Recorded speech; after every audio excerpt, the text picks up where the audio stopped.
Jelaskan Pak tentang kegiatan pada pagi hari ini Pak.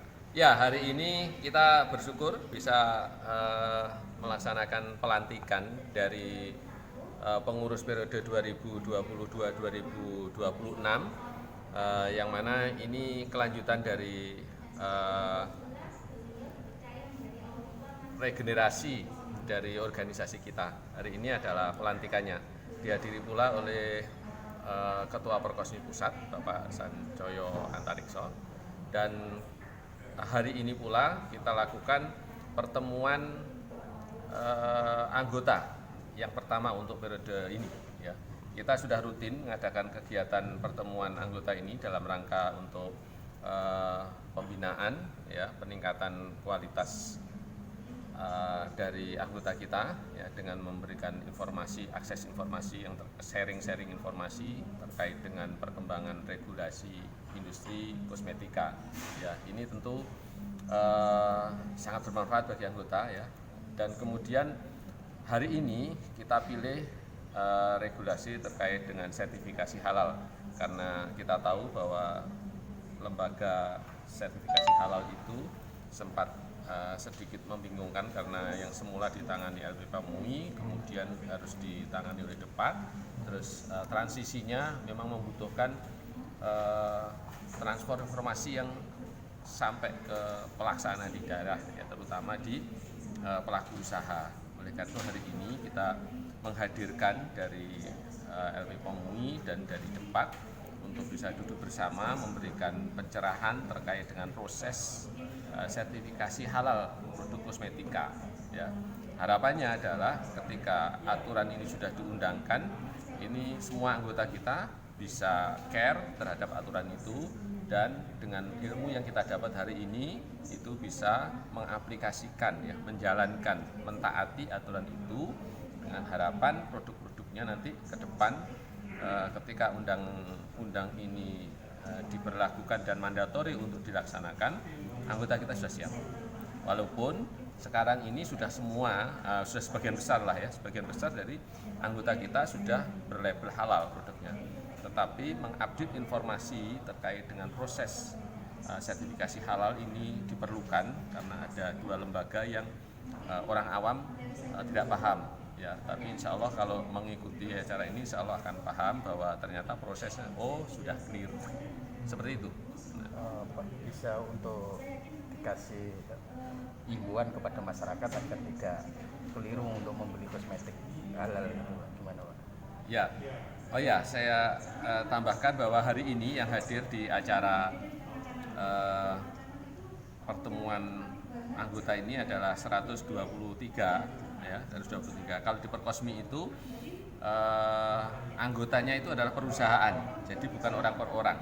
Jadi itu paling tidak satu perusahaan ada yang kirim satu, ada yang kirim dua, ya. Jadi mungkin ini yang hadir di sini ini kisaran sekitar 80-90 perusahaan lah yang hadir di pagi hari ini. Adapun untuk tip memilih kosmetik yang baik, ya tentu kalau dia beragama Islam, ya tentu kehalalan itu menjadi sesuatu yang nomor satu. Ya, kehalalan itu menjadi sesuatu yang nomor satu untuk dipilih, ya. Baru pilihan-pilihan yang lain, ya, mulai kualitas, terus kemudian kecocokan dengan personal kita. Kalau itu kulit, ya personal care kita terhadap kulit kita itu sebagaimana, walaupun itu produk bagus, tapi kalau ada yang tidak cocok, ya tentu berbeda. Jadi yang pertama adalah kehalalan, yang kedua adalah kualitas, yang ketiga adalah kecocokan terhadap anggota tubuh kita yang sedang akan kita poles itu, ya, gitu ya. Nah, untuk mendapatkan halal tentu ada prosedur yang didapatkan supaya dia disebut halal.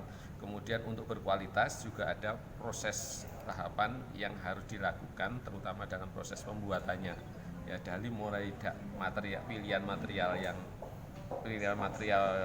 kosmetik yang akan dipakai, kemudian handlingnya, prosesnya, dan bahkan yang terakhir itu adalah tes kualitas komposisinya, yang cocok dengan iklim Indonesia, yang cocok dengan kulit Indonesia, yang cocok dengan usia manusia dan seterusnya, itu pertimbangan-pertimbangan teknis berikutnya. Ya, jadi kesimpulannya ya kalau memilih kosmetik yang terbaik ya adalah yang halal, yang berkualitas baik, yang kemudian aman, dan terakhir adalah bermanfaat. Nah itu tahapan pilihan kosmetik yang baik. Dengan Bapak Sinten? Saya Pak Masuri. Yang besar 12,5 itu di BPJBH-nya. Itu ada, aturannya itu ada. Nah, di LPH nanti beda lagi. Nah, setelah semua pembayaran baru penjadwalan audit.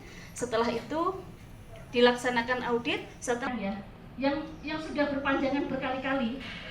Yo masih ada yang kurangnya Bu ya, ada yang dari dibalikan ke nanti setelah rapat auditor masih ada memo. Nah, nanti Bapak Ibu melengkapi yang LPH self declare itu yang industri kecil. Ini kan setelah rapat komisi fatwa maka ada penerbitan ketetapan MUI. Itu adalah fatwa tertulis dari Majelis Ulama Indonesia, adalah ketetapan halal dari MUI. Gitu.